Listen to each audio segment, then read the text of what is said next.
Hello friends, મારી મનપસંદ રસોઈમાં તમારું સ્વાગત છે। આજે આપણે બનાવવાના છીએ મેથી પૂરી। તો ચાલો ઝટપટ બનાવી લઈએ।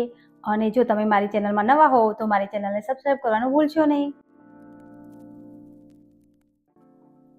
જો પહેલાં આપણે વાસણ લઈ લઈશું અને આપણે ચાળણી લઈ લઈશું। આપણે એક મોટો બાઉલ ભરીને મેદો લીધો છે, એને આપણે ચાળી લઈશું। તમે એકલા ઘઉંથી પણ બનાવી શકો છો અને એકલા મેદાના લોટથી પણ બનાવી શકો છો। આ પૂરી સવારમાં ચામાં ખૂબ સરસ લાગતી હોય છે। અને આપણે નાનો બાઉલ ભરીને ઘઉંનો લોટ લઈશું અને બરાબર આપણે ચાળી લઈશું। લોટ હંમેશા ચાળીને જ લેવો જોઈએ। જો આપણો સરસ મજાનો લોટ ચડાઈ ગયો છે।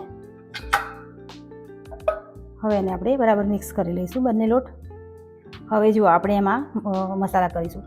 તમારે જે રીતે તીખું ખાવું હોય એ પ્રમાણે મરચું પણ લઈ શકો છો અને મીઠાનો ટેસ્ટ તમને જોઈએ એ પ્રમાણે લઈ શકો છો।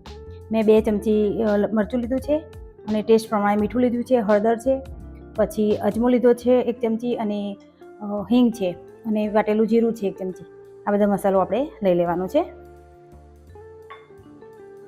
અને તલ લીધા છે 1.5 ચમચી જેટલા અને નાની વાટકી ભરીને મેં અહીંયા કસૂરી મેથી લીધી છે। તમે લીલી મેથી પણ લઈ શકો છો। અને આ બધું બરાબર મિક્સ કરી લેવાનું છે। અને બધું મિક્સ થઈ જાય એટલે એમાં આપણે મોણ કરવાનું છે। 2 મોટા ચમચા ભરીને મેં તેલ લીધું છે અને એને બરાબર મિક્સ કરી લેવાનું છે। જો બધું બરાબર આપણે 2 હાથની મદદથી આવી રીતે લોટને મોણ બરાબર મિક્સ કરી લઈશું। તમે જોઈ શકો છો આપણે હાથમાં આપણે લઈએ તો આ મુઠ્ઠી વડે એવું આપણે મોણ રાખવાનું છે। અને હવે આપણે એને લોટ બાંધી લઈશું।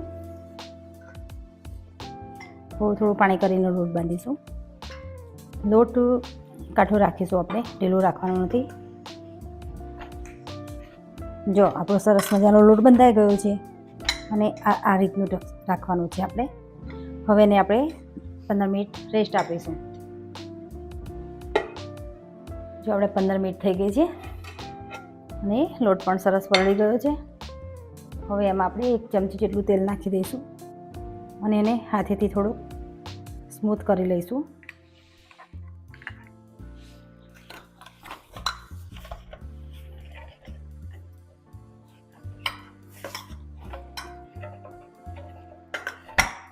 હવે આપણે લુવા લઈ લઈશું એમાંથી। જો આવી રીતે આવા નાના નાના લુવા બનાવી લેવાના છે બધા। જો આવી રીતે લુવા બનાવી અને પછી આપણે એને પૂરી બનાવી લઈશું। આવી રીતે પૂરી બનાવવાની છે અને ફોગની મદદથી આપણે એમાં કાણા પાડી દેવાના છે। આવી રીતે આપણે બધી જ પૂરી બનાવી લઈશું। જો ફ્રેન્ડ, સરસ મજાની આપણી પૂરી વણાઈને તૈયાર થઈ ગઈ છે। અને આ વણવાનું ચાલુ કર્યું એટલે આપણે તેલ પણ ગરમ કરવા મૂકી દીધું હતું, તો તેલ પણ ગરમ થઈ ગયું છે। તો ચાલો આપણે તળી લઈશું। જે આપણે પહેલાં વણી છે ને એ પહેલાં તળીશું અને પછી જે આપણે વણી છે એ પછી તળીશું। એટલે પહેલાં આપણે આ ડીશ વણી છે એ પહેલાં તળી દઈશું અને આ પછી 1 બાય 1 તળીશું આપણે। આપણું તેલ પણ સરસ ગરમ થઈ ગયું છે, તો આપણે એક પછી એક નાખી અને સરસ તળી લઈશું। અને મીડિયમ ફ્લેમ પર તળવાની છે આપણે અને સરસ ક્રિસ્પી થાય ત્યાં સુધી આપણે તળી લઈશું। કઢાઈમાં જેટલી સમાય એટલી આપણે નાખવાની છે અંદર। જો સરસ મજાની આપણી ગુલાબી કલર જેવી તળાઈ ગઈ છે, એકદમ સરસ ક્રન્ચી થઈ ગઈ છે। તો હવે આપણે એને ઉતારી લઈશું અને આવી જ રીતે બધી આપણે તળી લઈશું। જો ફ્રેન્ડ્સ, સરસ મજાની આપણી મેથી પૂરી બનીને તૈયાર થઈ ગઈ છે અને એકદમ સરસ સુગંધી આવી રહી છે। આખા ઘરમાં મેથીની સુગંધી આવી રહી છે।